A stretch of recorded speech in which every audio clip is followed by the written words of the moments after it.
Salut à tous, bienvenue, c'est Jean-Mi et bienvenue chez moi. Il y a quelque chose de profondément étrange en Deep Regrets. Cette sensation de partir en mer tous les matins alors que le monde s'effondre autour de vous. De continuer à pêcher, malgré les créatures impossibles, malgré les rumeurs, malgré cette ambiance fataliste qui plane constamment autour de la table. Et honnêtement, Even Deep Regrets pousse ça encore plus loin. Parce qu'ici, la mer ne suffit plus vraiment.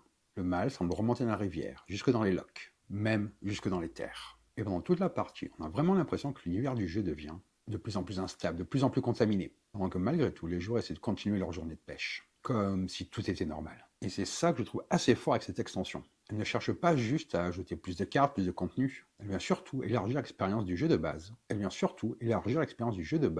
renforcer cette identité très particulière entre humour noir, pêche misérable, horreur étrange et absurdité permanente. Autour de la table, cela crée des parties qui deviennent encore plus imprévisibles. On commence à hésiter entre rester en mer ou partir sur le plateau inland. On surveille les nouveaux poissons qui peuvent déclencher des effets juste en les regardant. On y voit les polypes envers la table petit à petit. Et au milieu de tout ça, il y a cette nouvelle mécanique de Klaus, une sorte de réputation, et qui va pousser les joueurs à observer constamment ce que font les autres. Du coup, il y a toujours cette tension très particulière à Deep Regrets, cette sensation que chaque coup pourra porter gros ou faire dégénérer la situation. Et ce que j'aime bien surtout, c'est que malgré toute cette folie supplémentaire, le jeu reste étonnamment fluide. Les tours gardent un rythme assez naturel, les nouvelles mécaniques s'intègrent très bien sans casser le fonctionnement du jeu de base. Et on trouve toujours cette dynamique à la table où ça alterne entre réflexion, malaise, humour noir et réactions complètement absurdes. Aujourd'hui, on va donc regarder Even Deeper Regrets, l'extension de Deep Regrets, un jeu que je vous conseille fortement. C'est un jeu pour 1 à 5 joueurs, édité par TTX Game. Il est créé et illustré par Justin Cohen, c'est un jeu à partir de 16 ans, et on va voir ensemble comment toutes ces nouvelles mécaniques viennent transformer cette étrange expédition de pêche en quelque chose d'encore plus inquiétant. Allez, on va voir comment ça se passe à la table. Après ça, on va prendre le temps de regarder tranquillement tout ce que cette extension ajoute au jeu de base. On parlera du matériel, la mise en place, notamment toute la partie inland avec les rivières, les lochs, les nouveaux équipements et les différentes cartes qui viennent enrichir les parties. Ensuite, on verra comment fonctionnent de nouvelles mécaniques, que ce soit le système de clout, les polypes, les effets pics, ou encore le nouveau type de regret, avant de terminer avec les différentes précisions importantes et le mode solo coopératif proposé dans la boîte. Et puis, une fois tout ça vu ensemble, je reviendrai également plus en détail sur les sensations que l'extension apporte réellement autour de la table, sur la manière dont elle transforme le rythme des parties et le type d'expérience qu'elle propose par rapport au jeu de base. J'ai déjà fait une vidéo sur le jeu de base, au moment de la sortie du jeu. Vous aurez donc un petit i qui apparaît à l'écran, qui vous permet d'aller voir les règles du jeu de base, et vous le trouverez également en description de la vidéo. Les choses ne font qu'empirer. 1910. Comme si la mer n'était pas déjà assez misérable, tout semble désormais partir dans une spirale incontrôlable. Chaque jour, de nouvelles abominations apparaissent. Le tourbillon de Coré-Vécan a changé de direction. Des rumeurs parlent du retour de l'île maudite de Rocabarig, et donc de la fin imminente du monde. Et maintenant, le fléau se répand. Il s'infiltre hors des fissures des lochs et remonte les estuaires. Les eaux autrefois dorées sont désormais envahies de créatures qu'on ne connaissait jusque-là que sur d'autres continents, et certaines qu'aucun continent ne semble connaître. Mais malgré tout cela, il faut toujours enfiler ses cuissardes, une jambe après l'autre. Les factures continuent de s'accumuler, les enfants doivent manger, et ces poissons ne vont pas se pêcher tout seuls. Enfin, pas la plupart d'eux. Dans cette extension, vous allez trouver 117 cartes poissons de mer, 26 cartes poissons de loch, 48 cartes poissons de rivière, 25 cartes d'inks, des terres intérieures, de nouvelles cartes de référence, des jetons influence, un sac de tissu, des nouvelles cartes provisions de départ, des cartes réserves, des cartes cannes, des cartes moulinées, un plateau inland et le bloc de survey. Une fois que vous aurez eu votre dose de cette folie, vous pourrez facilement retirer les cartes de l'extension du jeu de base. Pour cela, récupérez les éléments suivants puis brûlez-les peut-être par sécurité. Tous les éléments inland, poissons, dinks, provisions et jetons influence, tous les objets et poissons de mer portant l'icône Nessie ou polype, donc cette icône-là ou bien cette icône-là pour tous les éléments de l'extension. Retirez également toutes les cartes regrets provenant de Even Deeper Regrets et Brief Respite. Pour la mise en place, vous commencez par effectuer la mise en place classique du jeu de base avec 2 petits ajustements. Au lieu des cartes de référence du jeu de base, chaque joueur reçoit 2 cartes de référence de l'extension. Ensuite, en plus du canot de sauvetage et de la boîte d'asticots, chaque joueur reçoit une carte ambulance et une carte Nightcrawler. Ensuite, vous allez préparer les cartes d'équipement. Si vous ne jouez pas avec le module Inland, commencez par récupérer toutes les cannes, tous les moulinets et toutes les cartes réserves portant la mention Inland Only. Il y en a 12 au total, retirez-les de la partie et remettez-les dans la boîte. Mélangez ensuite toutes les autres cartes avec leurs paquets respectifs. Au contraire, si vous jouez avec Inland, récupérez toutes les cartes cannes, moulinez et réserve de l'extension encore restante, puis mélangez-les dans leur paquet correspondant au port. Ensuite, pour la construction du paquet regret, mélangez les cartes du jeu de base et celles de l'extension selon le nombre de joueurs. Vous voyez, vous avez les cartes Even Deeper Regrets et les cartes Bravery Spirit. En fonction du nombre de joueurs, vous avez plus ou moins de cartes, vous retrouvez cela dans le livret de règles. Pour la mer, vous suivez la mise en place classique du jeu. Si vous souhaitez utiliser les poissons marins de l'extension, alors vous avez deux possibilités. Récupérez, comme je vous disais, toutes les cartes avec le logo de Nessie. Si vous jouez avec les polypes, remettez également les parts poly dans les profondeurs respectives. Vous identifiez avec cette icône-là. Mélangez ensuite les cartes et distribuez-les en bancs de 13 cartes, exactement comme dans la mise en place standard. Vous pouvez également mélanger des poissons du jeu de base et de n'importe quelle extension de votre choix. Prenez les cartes, mélangez-les, puis distribuez 13 cartes pour former chaque banc. Si vous jouez avec les polypes, procédez légèrement différemment. Distribuez d'abord 36 cartes pour chaque profondeur, ajoutez ensuite toutes les cartes polypes dans le paquet correspondant, comme celle-ci par exemple, puis mélangez et formez les bancs de 13 cartes comme dans les règles classiques. Si vous ne jouez pas avec les polypes, vous commencez par retirer les 9 cartes portant l'icône polype dans le coin inférieur gauche, puis remettez-les dans la boîte. Pour jouer avec l'extension Inland, ajoutez maintenant les étapes suivantes. Placez le plateau Inland à côté du plateau mer. Prenez ensuite 4 jetons d'influence par joueur et placez-les dans le sac en tissu. Placez ce sac près du plateau. Si vous ne jouez pas avec les polypes, retirez également les 3 cartes rivières qui portent l'icône, ainsi qu'une carte lock avec cette même icône. Mélangez ensuite toutes les cartes rivières, puis répartissez-les en 3 bancs égaux sur les emplacements River Shoal du plateau Inland. Mélangez ensuite toutes les cartes lock, puis placez-les sur l'emplacement lock du plateau. Mélangez ensuite les cartes Inland Dinks et placez-les sur l'emplacement Dink du plateau Inland. À savoir que si vous mélangez les poissons du jeu de base et ceux de l'extension, cela va modifier les ratios Fair-Full indiqués sur les cartes de référence des joueurs. Lorsque vous passez votre journée Inland, vous avez 2 actions possibles, pêcher ou envoyer chercher une ambulance. L'action de pêche fonctionne exactement comme en mer, avec une différence importante. Lorsque vous pêchez Inland, vous pouvez choisir de lancer votre ligne sur l'un des 3 bancs rivières ou dans le banc du lock, et cela sans avoir besoin d'ajouter le moindre plomb. L'ambulance, elle, fonctionne de manière similaire au lifeboat. En utilisant une action, vous pouvez retourner votre carte ambulance face cachée, afin de retourner immédiatement au port depuis l'Inland.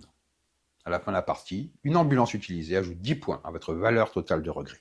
En revanche, cette carte ne compte pas comme une carte regret lorsqu'il faut déterminer la folie. Le Clout est un nouveau système propre à l'extension Inland. L'idée est simple. Plus vous attrapez des poissons prestigieux, plus vous en gagnez. Et plus vous en avez, plus vous pouvez potentiellement gagner des points en fin de partie. Mais cette célébrité est instable. Elle ne vaut réellement quelque chose que si vous en avez plus que les autres. Certains poissons Inland en possèdent à cet endroit-là. Ceci est indiqué par un certain nombre d'icônes étoiles situées sur le côté droit de la carte, sous la difficulté du poisson. Quand vous capturez un poisson, donc avec les étoiles, piochez immédiatement autant de jetons dans le sac en tissu, puis placez-les près de votre plateau joueur. C'est-à-dire qu'en pêchant celui-ci, je piocherai 2 jetons du sac. Quand le sac est vide et que vous devez piocher, vous choisissez un autre joueur et vous lui prenez un jeton à la place. Il n'y a qu'une quantité limitée de célébrités à partager. Au port, la réputation a la valeur. Vous pouvez utiliser votre influence pour obtenir des réductions dans les boutiques. Chaque jeton que vous dépensez vaut 1. Lorsqu'un jeton est utilisé, remettez-le dans le sac. Vous conservez votre clout, même si vous perdez le poisson qui vous l'a fait gagner.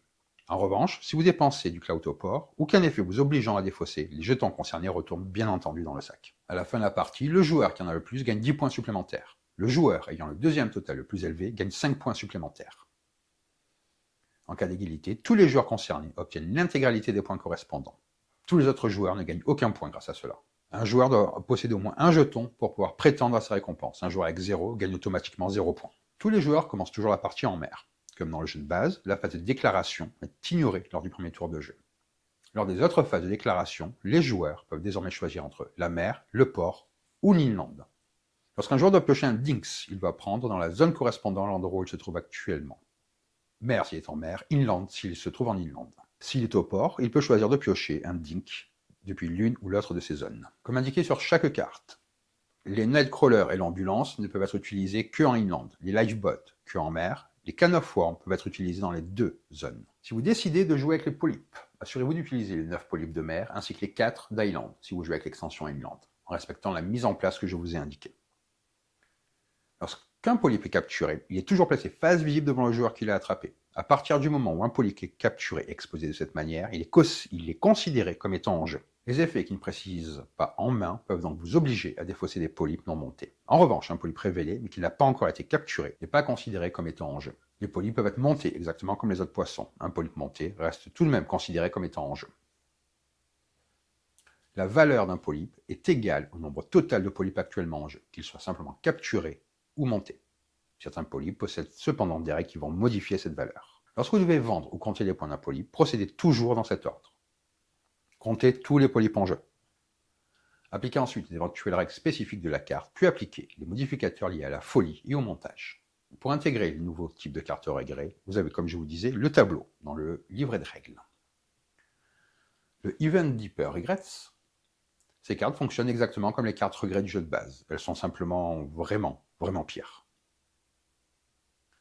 Par contre, cette carte-là, contrairement aux autres cartes regrets, celles-ci réduisent votre valeur totale de regret de 1. En revanche, elles comptent tout de même comme des cartes regrets lorsqu'il faut calculer la folie. Certains poissons de l'extension, comme celui-ci, peuvent vous surprendre. Certains peuvent même sauter directement dans votre bateau. Ces nouveaux poissons possèdent des effets qui se déclenchent uniquement lorsque vous regardez la carte. Cette capacité ne compte jamais comme votre action du tour. L'effet pique ne se déclenche pas si la carte est révélée normalement. Toutes les autres règles inscrites sur la carte fonctionnent ensuite normalement et se déclenchent normalement. Les poissons possédant une règle pique sont facilement identifiables grâce au cadre blanc entourant leur capacité. Vous voyez ici. Parmi les cartes réserves disponibles au port, vous trouverez désormais des animaux de compagnie. Ces cartes fonctionnent exactement comme les autres cartes, avec quelques différences. Elles restent visibles devant vous, elles possèdent des effets permanents. Vous pouvez posséder autant d'animaux de compagnie que vous le souhaitez. Les effets qui obligent à défausser des objets peuvent également affecter les animaux. Pour la fin de partie, toutes les règles de fin de partie et de décompte restent identiques à celles du jeu de base, avec 2 ajouts. Si un joueur a retourné son ambulance pendant la partie, il ajoute 10 à sa valeur de regret. Cette pénalité s'ajoute à celle du lifebot si celui-ci a également été utilisé. Tous les joueurs comptent ensuite leur total de clout. Les joueurs en ayant le plus gagnent les points indiqués sur le tableau. En cas d'égalité, tous les joueurs concernés reçoivent la totalité des points correspondants. Pour le mode solo, vous avez donc ce nouveau surveil. Je conseille vraiment le mode solo de ce jeu-là. L'Angler Guide Research Institute a réellement été impressionné par votre précédente expédition. Il vous renvoie immédiatement sur le terrain. Cette fois, votre mission ne se limite plus aux océans. Vous devez également poursuivre vos recherches dans les terres intérieures afin d'étudier la vie aquatique des lochs et des rivières. La campagne prendra fin lorsque vous aurez ramené au port tous les poissons inland ainsi que tous les nouveaux poissons marins de cette extension afin qu'ils puissent être observés et étudiés. Commencez par suivre la mise en place classique du mode solo, puis appliquez quelques modifications.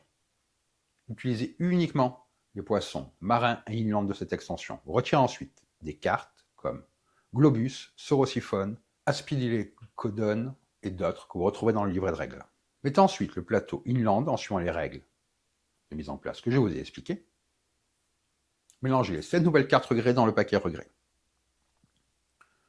Vous commencez la partie avec une Can of Worms, une carte Nightcrawler, et les 2 cartes de référence ainsi que les 2 cartes de référence de l'extension, ainsi que tous les équipements déjà débloqués lors de vos précédentes parties solo. Prenez également un papier, votre feuille Océan Surveille, ainsi que votre feuille Inland Surveille. Pour la feuille Océan, utilisez celle du jeu de base. La partie se déroule exactement comme dans le mode solo du jeu de base, avec quelques petits changements. Lorsque vous effectuez l'action Clock-in, vous défaussez également tous les poissons inland révélés, puis vous choisissez si vous passez votre journée en mer ou en inland, avant de placer votre bateau dans cette zone. Si vous quittez la mer pour y revenir plus tard, replacez toujours votre bateau à la profondeur 1. Lorsque vous cataloguez des poissons inland ou débloquez des équipements de l'extension, utilisez la feuille inland. Toutes les capacités qui donnent ou retirent du cloud doivent également être ignorées. En réalité, ignorez complètement ce système-là, en solo. Pour cataloguer les nouveaux poissons marins de l'extension, utilisez la feuille Ocean Survey du jeu de base. Une fois tous les emplacements remplis, votre Ocean Survey sera terminé. Et avant de revenir plus tranquillement sur mon ressenti après plusieurs parties, si vous aimez ce genre de jeu qui arrive à mélanger ambiance, prise de risque et moments complètement absurdes autour de la table, vous pouvez évidemment soutenir la chaîne avec un like, un commentaire ou simplement en vous abonnant. Vous trouverez également sur la page principale de YouTube tous mes réseaux pour me suivre. Donc n'hésitez pas à me dire bonjour, ça me fait toujours plaisir d'échanger avec vous. Vous pouvez également activer la cloche pour être tenu au courant de chaque vidéo lorsqu'elle est disponible. Ça aide beaucoup la chaîne également. Et maintenant, on va surtout prendre le temps de voir ce que Even Deeper Regrets apporte réellement une fois la partie lancée, et comment toute cette nouvelle folie vient transformer l'expérience de jeu. Allez, on passe à mon avis. Ce que je trouve très intéressant avec cette extension, c'est qu'elle donne l'impression de ne jamais ajouter du contenu pour juste ajouter du contenu. On sent ici assez vite que tout ce qui est amené sert à élargir l'expérience du jeu de base, et sans casser ce qui faisait fonctionner le jeu. Et surtout, ça renforce cette ambiance très particulière entre humour noir, pêche misérable, créature mystérieuse, et lente descente vers quelque chose de vraiment inquiétant. Dès les premières minutes, il y a déjà quelque chose qui change dans la dynamique générale. Le simple fait de pouvoir choisir entre la mer, le port et les zones de inland apporte une vraie respiration au jeu. On n'est plus uniquement dans cette logique de profondeur verticale dans les fonds marins. On commence aussi à réfléchir à des déplacements plus horizontaux, à des changements de rythme, à des moments où on décide finalement de quitter l'océan pour aller chercher autre chose dans les rivières et les lochs. Et ce que j'aime bien, c'est que cette partie inland ne donne pas du tout l'impression d'être une extension séparée à côté du jeu principal. Les règles restent extrêmement cohérentes avec le système de base. On retrouve immédiatement les sensations de pêche, la gestion du risque et de révélation de cartes, mais avec un fonctionnement beaucoup plus souple. Le fait de pouvoir lancer sa ligne dans n'importe quel banc inland change énormément le rythme. Les tours deviennent un petit peu plus directs, un petit peu plus fluides, et cela crée une sensation différente de la mer où chaque profondeur demande davantage de préparation. Du coup, les parties gagnent en variété sans devenir plus lourdes. Et je pense que c'est ce qui m'a le plus marqué avec ce que l'extension propose. Elle ajoute énormément de cartes, énormément d'effets, plusieurs nouveaux systèmes, mais sans donner cette sensation d'alourdissement qu'on retrouve parfois dans certaines grosses extensions de jeu. Le système de réputation, par exemple, est particulièrement intelligent, parce qu'il crée une nouvelle forme d'interaction entre les joueurs sans créer d'affrontement direct. Toute la mécanique tourne autour de poissons prestigieux qui rapportent des étoiles. Donc forcément, quand quelqu'un commence à en accumuler, les autres joueurs s'en rendent compte immédiatement. Et comme les récompenses de fin de partie ne concernent que les joueurs qui dominent vraiment cette récompense, ça pousse naturellement à surveiller les autres autour de la table. Et ce que j'aime bien surtout, c'est le côté instable du système. Le fait que le sac puisse se vider et qu'on commence à prendre du clou chez ses adversaires donne une espèce de célébrité fragile qui colle parfaitement au jeu. On reste dans quelque chose d'un peu absurde, un peu cynique, mais toujours cohérent avec cette ambiance de pêcheurs fatigués qui malgré tout essaie de survivre dans un monde qui devient de plus en plus étrange. Et cette cohérence thème-mécanique, je trouve qu'elle fonctionne de manière formidable tout au long de l'extension. Les polypes sont probablement le meilleur exemple. Le fait qu'ils restent visibles devant les joueurs, qu'ils soient en jeu, même une fois capturés, que leur valeur dépend du nombre total sur la table, ça crée une mécanique très simple mais qui crée de suite un petit peu de tension. Plus les joueurs les laissent envahir la partie, plus leur valeur augmente, mais plus on sent cette espèce de contamination sur la table. Visuellement, mentalement, autour des joueurs, ça crée vraiment quelque chose. On voit littéralement la partie devenir de plus en plus étrange au fur et à mesure. Les effets piques vont aussi dans cette direction. Ce sont des petites règles, mais elles changent totalement la sensation de révélation des cartes. Dans le jeu de base, retourner les cartes crée déjà une tension importante. Mais ici, certaines créatures réagissent immédiatement au moment où on les regarde. Du coup, même les phases de découverte deviennent imprévisibles. Mais comme cet effet ne remplace pas l'action du joueur, cela garde le jeu fluide tout en créant de petits moments de surprise très efficaces autour de la table. L'autre chose que j'ai particulièrement appréciée, c'est que l'extension comprend le rythme naturel du jeu. Elle ajoute énormément de variété, mais évite de ralentir les tours. Les animaux compagnie sont finalement très simples à gérer. Ils restent visibles, leur effet est permanent, et ça apporte jusque quelques nouvelles orientations stratégiques, et ce, sans transformer le jeu en plus compliqué. Globalement, je trouve que l'extension encourage davantage l'adaptation que l'optimisation pure. On passe beaucoup de temps à regarder les cartes révélées, à surveiller les ressources disponibles, à réfléchir quand entrer au port, quand utiliser certaines provisions, ou encore décider si un détour inland vaut le coup. Ce n'est pas un jeu qui donne l'impression de pouvoir être résolu. Au contraire, il pousse les joueurs à réagir à une situation de plus en plus chaotique. Et forcément, sa montée progressive du chaos participe énormément à l'ambiance de la table.